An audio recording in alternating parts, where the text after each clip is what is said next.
E no próximo domingo, nós vamos celebrar o Dia Mundial dos Enfermos, na festa litúrgica de Nossa Senhora de Lourdes, próximo domingo, dia 11 de fevereiro, com um fervor missionário de verdadeiros discípulos. Os agentes da Pastoral da Saúde em todo o Brasil expressam o cuidado, a solidariedade aos irmãos enfermos, familiares e profissionais da saúde. E para falar sobre a importância dessa pastoral, hoje nós recebemos aqui no Pai Passa na Frente o missionário redentorista Padre Everson de Faria.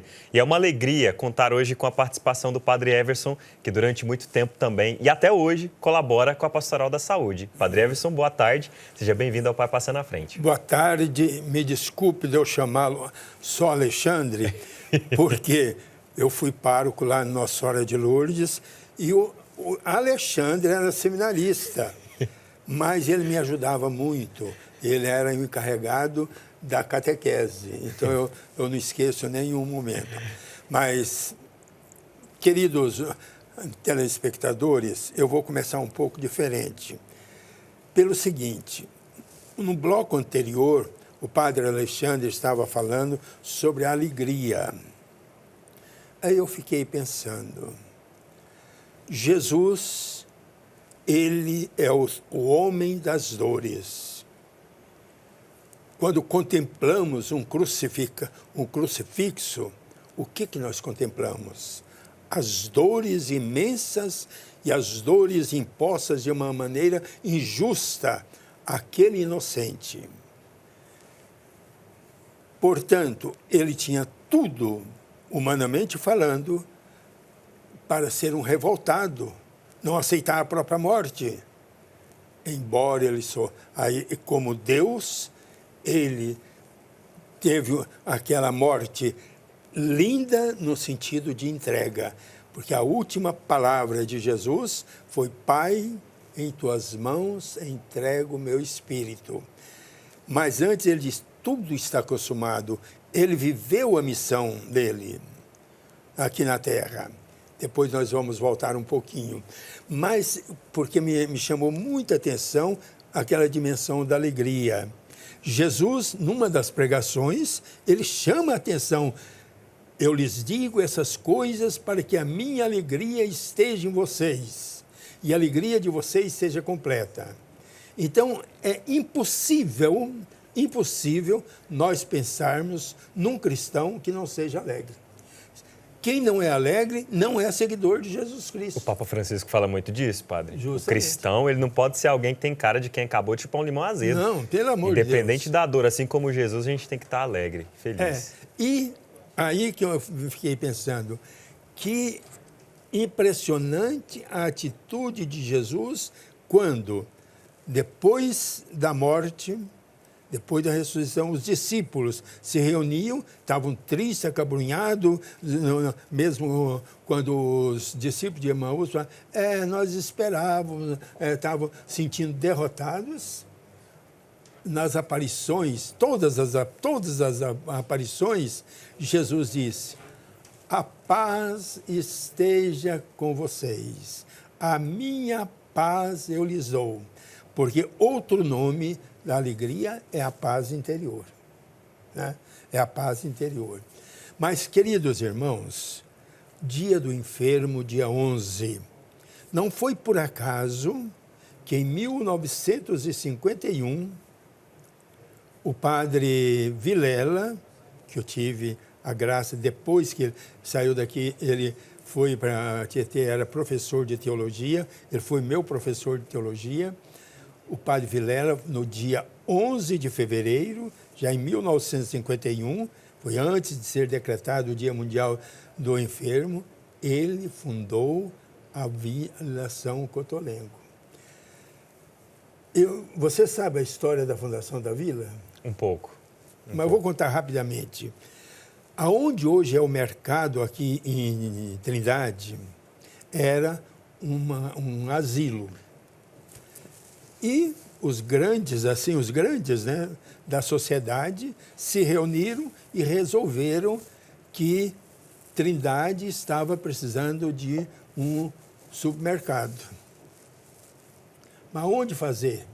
Então resolveram, aonde era o asilo, vamos derrubar o asilo e vamos fazer o supermercado lá. E convocaram o padre Vilela para a reunião que ia tomar essa decisão para mandar para a Câmara aprovar. Falaram, o padre Vilela ficou quieto e aí ele perguntou, mas e os pobres que estão lá?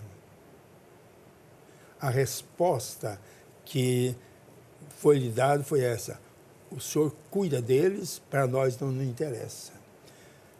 Nesse momento, o padre, eu sei que eu conversei com o padre Vilela, ele começou a chorar. Chorar, né?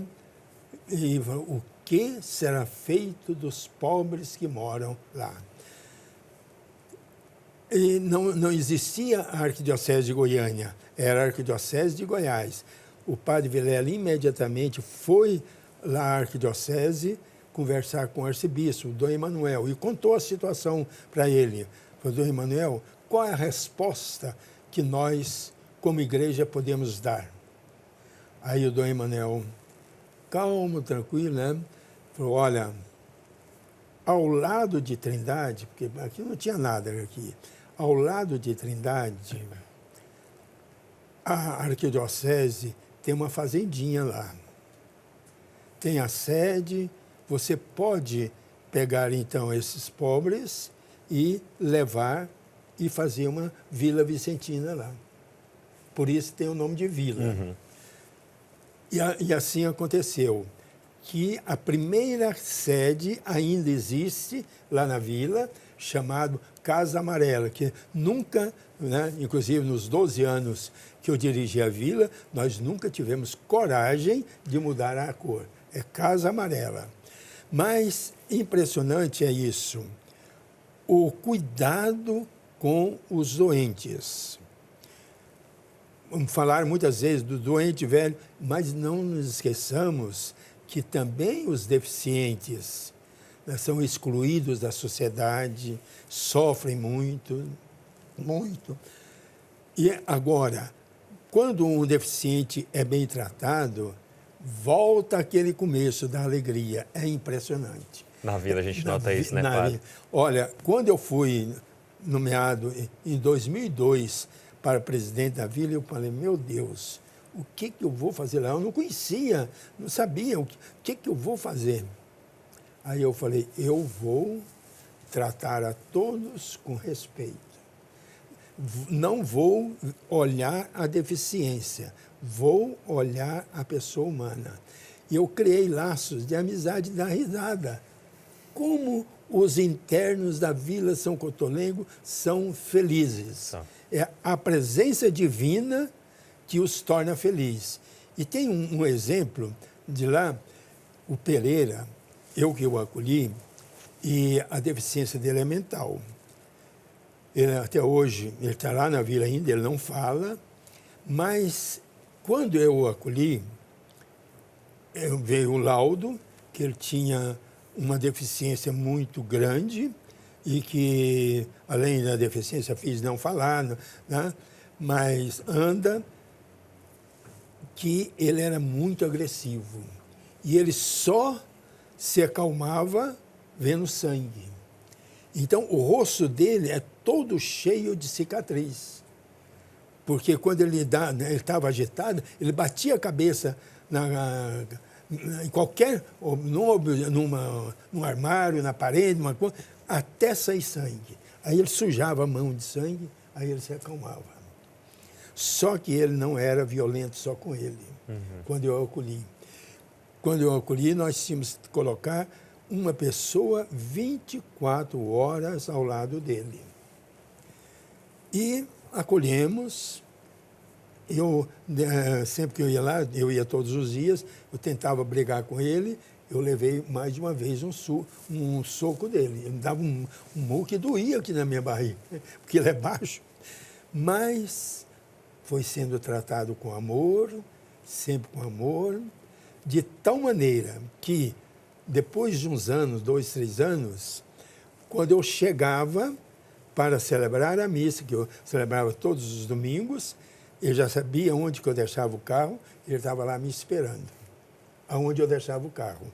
Ele abria a porta e me acolhia com um sorriso.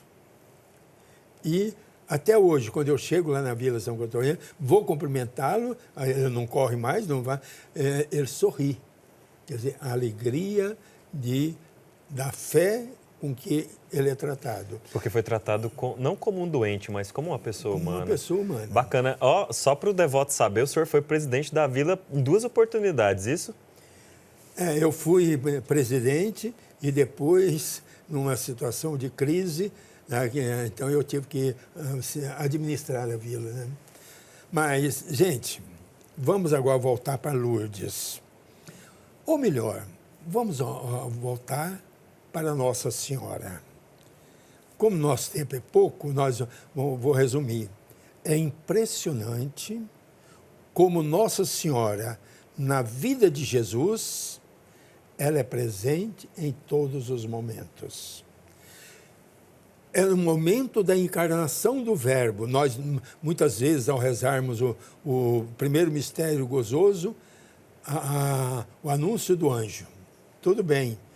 Mas, na verdade, é o momento em que a segunda pessoa da Santíssima Trindade se encarna no seio virginal de Nossa Senhora. Agora, vamos ver as consequências.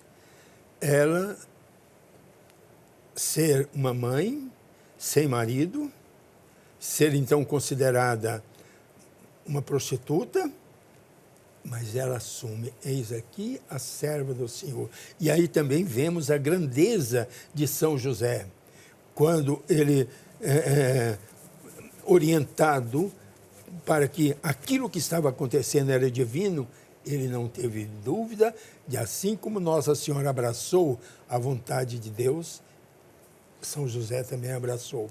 Mas depois, olhando rapidamente a vida de Nossa Senhora, a presença dela na vida de... Então, eu vou olhar 2 momentos. Primeiro, o caminhar para o Calvário. A senhora que é mãe, o senhor que é pai, ou você que é filho.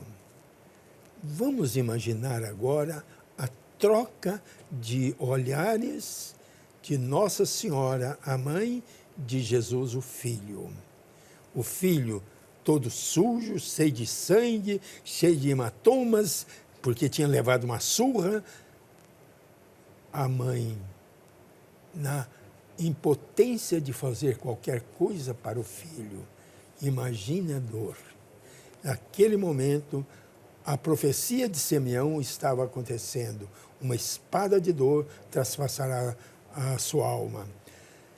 E Nossa Senhora continua calmamente caminhando com Jesus até o Calvário. Jesus pregado na cruz e ela acompanhando as palavras finais de Jesus, os suspiros cada vez mais doloridos, a dificuldade maior para respirar. Foi quando ela escuta a maravilha das maravilhas para nós. Mãe. E aí ele olhou para João, mas na verdade ele olhou para a humanidade. Eis aí seu filho. Ele colocou todos nós como filhos de Nossa Senhora. Filhos. Eis aí sua mãe, pedindo que nós a acolhêssemos como mãe. E aí nós vamos ver na história da igreja, questão de tempo, agora eu vou olhar só 3 momentos. Primeiro, muito conhecido, aqui no Brasil, em 1930, a escravidão reinando no Brasil. Os horrores da escravidão, as mortes, os pelourinhos, coisas... Quer dizer, o escravo não era tratado como um ser humano, mas como um animal.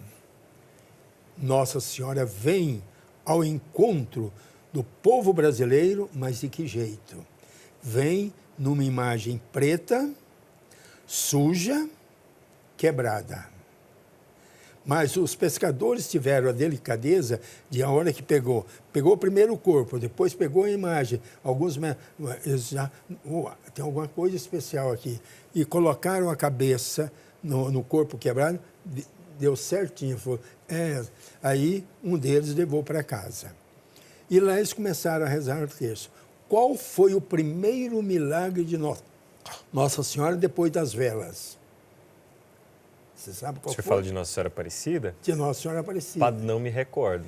Foi justamente quando aquele escravo tinha fugido lá da fazenda que era ali em São José dos Campos, e aí então eles vão atrás procurar o fugitivo. Encontram lá para o lado de Guaratinguetá. Pegam uma corrente, põe uma corrente nele e vai quase que arrastando. E como para ir para São José dos Campos passa perto de Aparecida, o escravo pediu, por favor, deixa eu rezar um pouquinho na igreja. E ele, o capataz lá teve essa delicadeza, deixou. E o escravo entrou lá no santuário, quando ele começou a rezar, as correntes caíram. Quer dizer, e as correntes estão até hoje lá para mostrar que Nossa Senhora veio ao encontro da pessoa que está sofrendo, da pessoa que está sentindo dor, da pessoa que tem a sua personalidade rebentada. Enfim, Nossa Senhora, Mãe querida do Brasil. Outro, vamos deixar Lourdes para no final, Fátima. O que estava acontecendo em 1917? Os horrores da Primeira Guerra Mundial. E Nossa Senhora, aparece aquelas 3 crianças falando de paz, falando de alegria, de esperança, mas a responsabilidade, convidando a rezar o terço todos os dias, que o mundo seria modificado. E é impressionante, eu tive a graça de trabalhar um pouco lá em Portugal, então a guerra chegou até a fronteira de Portugal e não entrou em Portugal. Isso em 1917. Mas por quê? As mulheres portuguesas fizeram uma corrente de oração a Nossa Senhora, que mal tinha aparecido, né? Mas já na quarta aparições já tinha mais de 100 mil pessoas. Então eles fizeram uma corrente de oração para que Portugal ficasse livre da Segunda Guerra. E fizeram uma promessa. Sabia dessa? Olha, o Padre Everson cheio das informações aqui hoje, não vai passar na frente. Muito bacana. Mas aí as mulheres fizeram uma promessa, as portuguesas, e é interessante que até hoje a população portuguesa gosta muito de ouro, né? Joias nas igrejas, tá? Mas então o que elas prometeram? Juntar as mão esquerda, né? As alianças e com as alianças fazer uma coroa para Nossa Senhora se Portugal ficasse livre da guerra. Uhum. Como a guerra não entrou, elas fizeram. E esta coroa está lá até hoje. Eu visitei várias vezes. Mas existe um detalhe que me impressionou muito. Todos nós sabemos que o Papa São João Paulo II teve um atentado, levou um tiro e fez a cirurgia, foi retirada a bala. E quando ele conta depois, quando ele levou o tiro, o primeiro pensamento dele foi uma oração a Nossa Senhora. E depois que fez a cirurgia e entregaram a bala para ele, ele falou, vou levar como agradecimento a Fátima e colocar aos pés de Nossa Senhora. E isso aconteceu. Inclusive, ele foi lá como peregrino, não foi como papa, foi como peregrino. Mas, a hora que ele chegou lá, um gaiato pegou a bala, e, porque a coroa, ela faz assim, né? Toda a coroa, e faz então aqui. Então ele pegou a bala e pôs, e ela ficou presa. Tentaram tirar, ela não sai. Está lá até hoje. Na coroa. Na coroa de Nossa Senhora está a bala que foi atingido o São João 23. Para ver que Nossa Senhora em Fátima veio em socorro de quem precisa, então a guerra mundial, veio em socorro das crianças, tanto assim que 2 crianças morreram, hoje são santas, a Jacinta e o Francisco, e mostrou que ela é impressionante. Olha, eu passei um tempo lá, realmente é impressionante. Ver aquele recinto, a gente chama de recinto, aquela praça que cabe 350 mil pessoas. Só para termos de comparação, a praça daqui de Trindade cabe 60 mil pessoas. De lá cabe 360 mil pessoas. Mas é uma beleza a gente ver a devoção, e tem uma passarela, quase 1 quilômetro, que muita gente faz a caminhada de joelho. Porque aí sim, eles fizeram um piso bem... Tá bom. Mas Nossa Senhora de Lourdes, por que ela é padroeira dos enfermos? Por quê? Nossa Senhora de Lourdes, em 1873, agora que eu estou confundindo uma data, mas foi 1870 e pouco.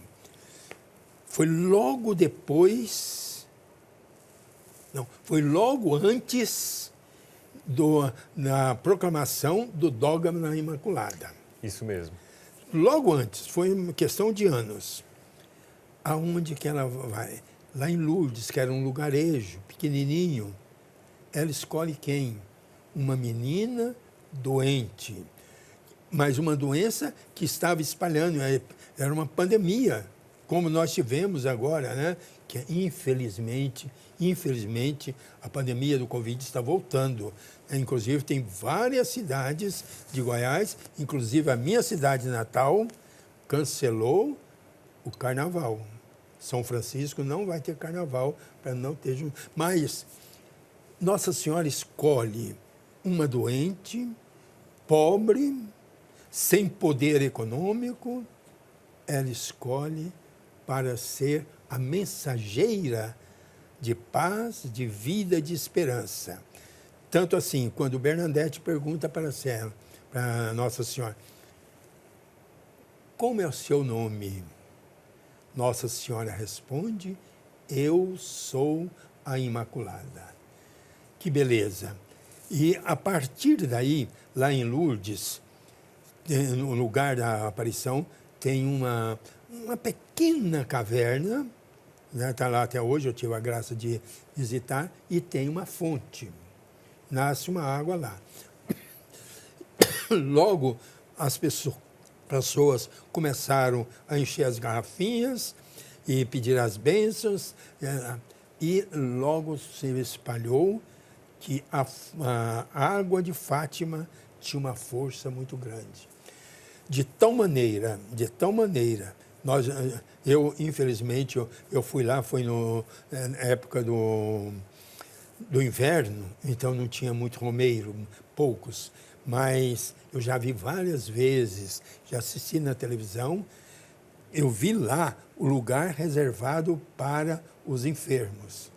É impressionante, mas são muitos enfermos que vão até Fátima na época da novena da festa. É impressionante. E é por isso esse acolhimento de Nossa Senhora aos doentes que o Santo Padre colocou como Dia Mundial do Enfermo.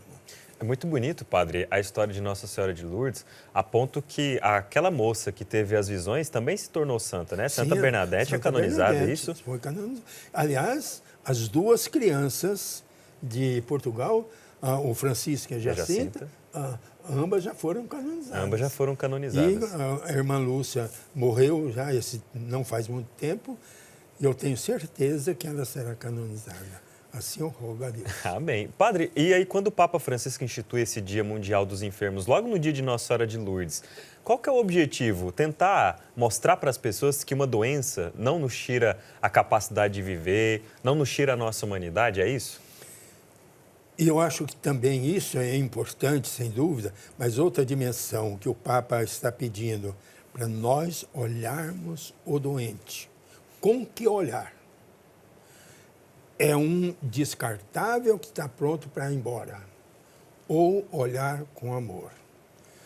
O Padre Alexandre, na vida a gente tem algumas alegrias. Como padre, você já teve experiência, eu tive muitas alegrias e também muitas tristezas.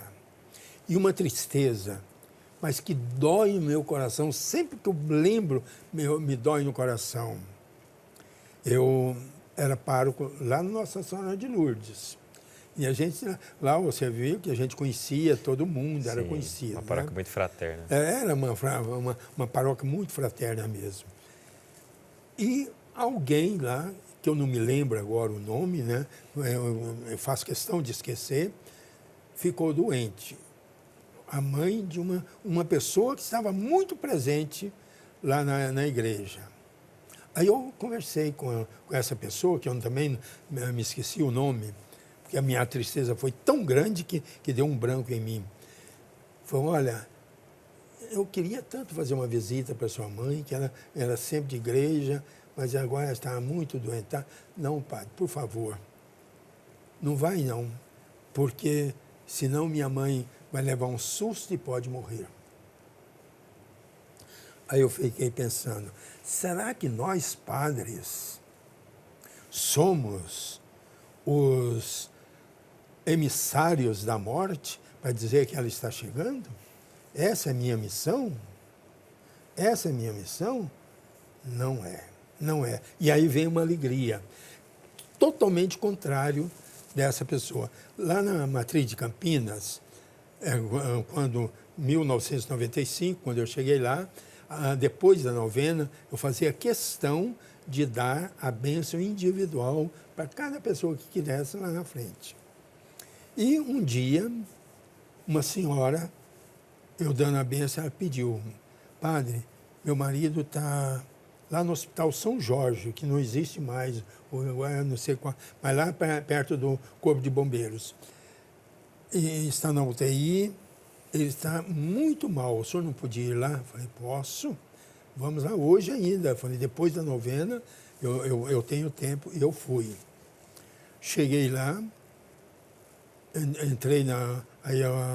entrei sozinho lá na UTI, ele já estava inconsciente, eu dei a unção, dei o perdão, né, rezei com ele, e a hora que eu fui saindo, eu encontrei a médica intensivista.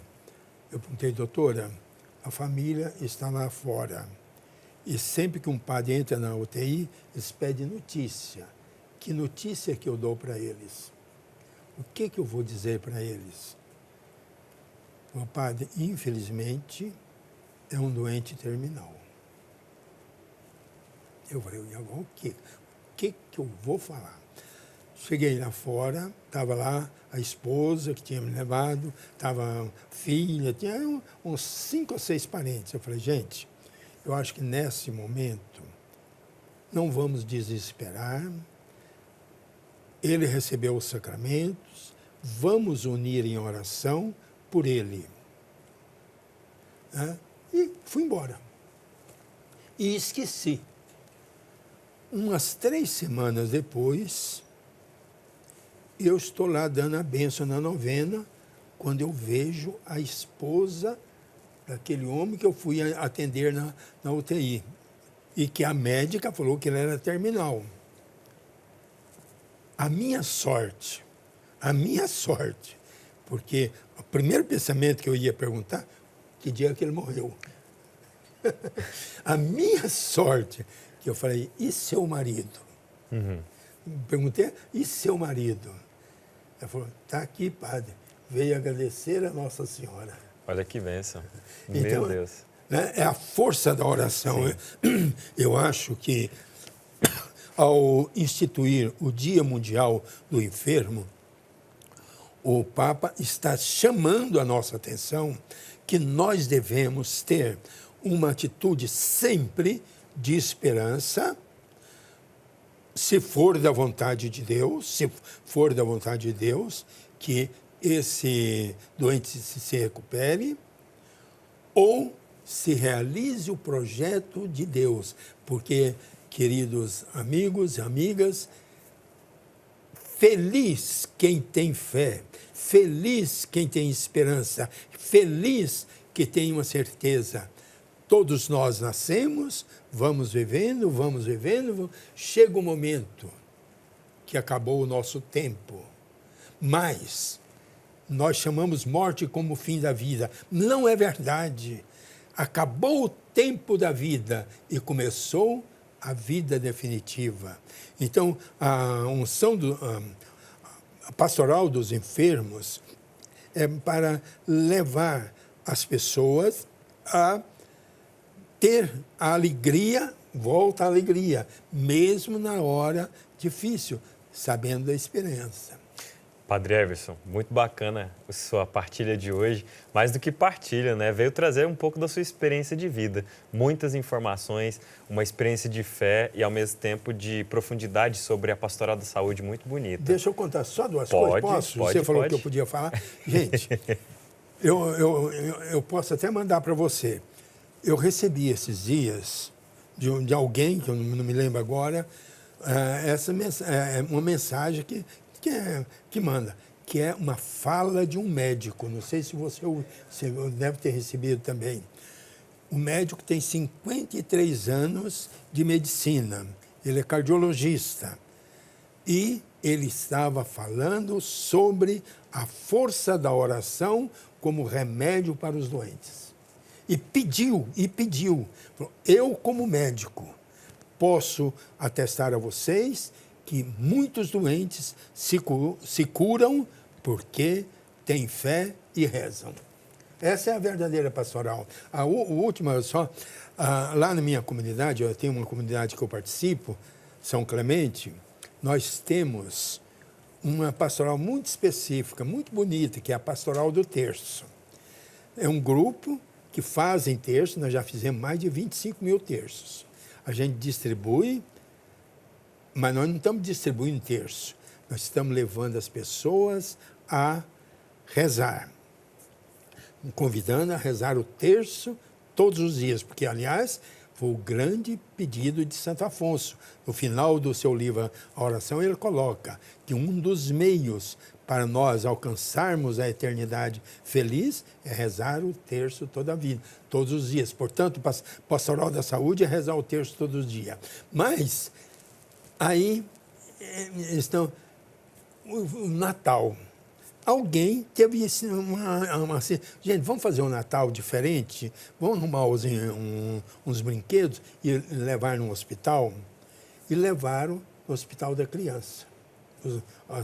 Aí a menina falou, olha, eu vou ser sincero, aqui todas as crianças são de famílias ricas, porque é um hospital que não é de SUS. Uhum. Então, todas já ganharam brinquedo. Leva num lugar onde tenha criança. Mas aonde? Lá no Hospital das Clínicas, tem a pediatria, lá são todos pobres. E assim foi feito. Levaram lá os brinquedos, mas junto leva o terço. Quem atende, a chefe da enfermagem, é uma irmã que frequenta outra igreja. Ela é evangélica, mas atendeu com respeito e ficou muito amiga, assim, vendo a alegria das crianças, recebendo o brinquedo e o tercinho. Tudo bem.